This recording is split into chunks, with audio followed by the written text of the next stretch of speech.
I've been asked to consult my old trusty crystal ball, as opposed to my deck of tarot cards, to see if I can peer into the future of AMWA now that the organization has achieved the milestone of 80 years serving the medical writing community.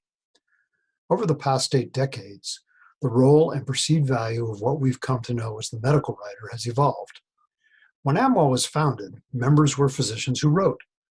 The documents they generated were primarily manuscripts for publication, content for medical textbooks, and perhaps case studies.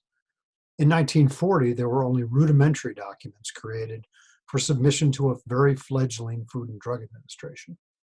Indeed, regulations as we know them now had not even been formulated. As regulatory document requirements became more structured and went beyond case study descriptions, expertise had to be expanded from medical and scientific knowledge to an understanding of what would satisfy the requirements of regulators, requirements that were constantly evolving and becoming more stringent. At the same time, there was a move towards globalization and the need to serve at least 2 masters, FDA and EMA among them. As the process of document production became more complicated and time-consuming, a separate group of specialists evolved to serve the role of medical writer.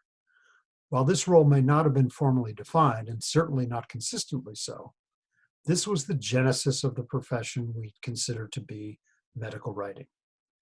When I started in this profession, the medical writer wrote the clinical study report by hand, tabulating data directly from paper case report forms. We performed our own statistical analyses on an adding machine, and I even remember using a right triangle to draw in the text table borders. So through the years, the role of medical writer was often determined by corporate or even team culture. Depending upon the experiences, inherent biases, and personalities of your team members, the medical writer was viewed as a secretary, editor, wordsmith, or, in the best of all possible worlds, a valuable interpreter of data and expert communicator. So, what about the next 80 years? Let's see what the crystal ball tells us. Well, the environment, scientifically, technologically, socially, and politically, will continue to evolve, although inexorably towards what end it's impossible to divine. The predictions that I've come up with apply to all the segments of the medical communications community: regulatory medical writers, information specialists, publication professionals, teaching faculty, and others who represent the broad spectrum under the medical writing umbrella. So let's look at technology. There will certainly be an increased use of artificial intelligence, automated templates, and electronic regulatory submissions to authorities. Data will become more available in real time as clinical studies leverage personal data interfaces, including wearables or even implantables. This may result in the medical writer accessing, aggregating, interpreting, and communicating trends and signals throughout the course of the study, rather than only at the point of last patient, last visit. The current coronavirus pandemic has accelerated the work-from-home model. Technology will continue to enhance this practice, removing many of the barriers and inconveniences we now face. It may become an opportunity for each of us to work from our home planets. What about the audience? Well, information may be provided to a broader range of consumers. No longer will results of studies be limited to regulators and the scientific and medical community. With greater access to posted documents on a variety of portals, the public will seek and access information that is important for informed decision-making.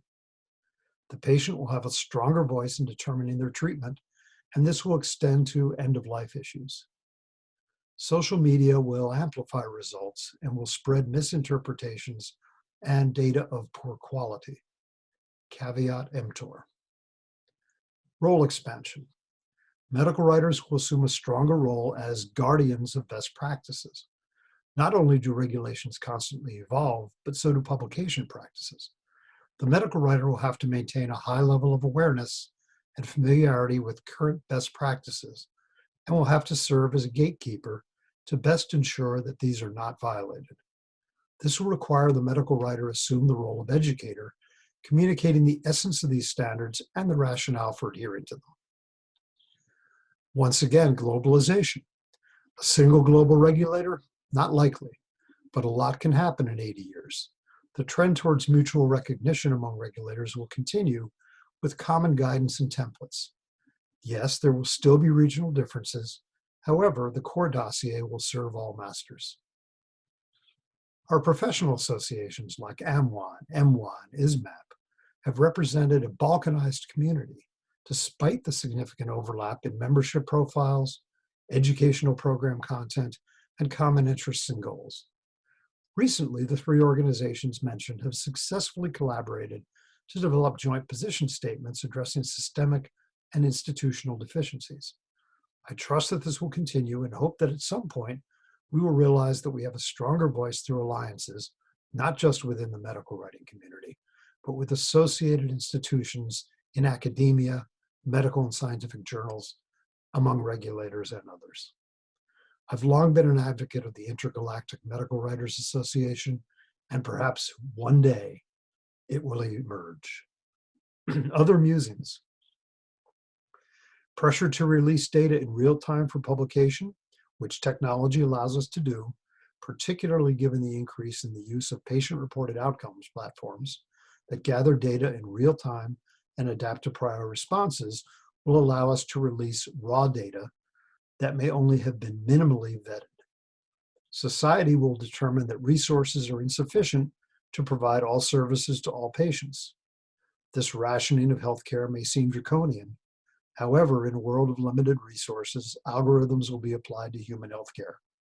This will result in a greater need for medical communicators to develop materials to educate the public, including lawmakers, about the rationale for allocation decisions.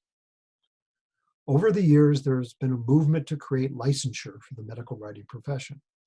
Whether this is necessary or warranted remains an issue of contention. And my crystal ball is starting to cloud up. Oh well, I guess the future will reveal itself over time. As one of my heroes, that great sage Yogi Berra, said, it's tough to make predictions, especially about the future. By the way, I do read tarot cards, but they didn't help me with this exercise. Thank you.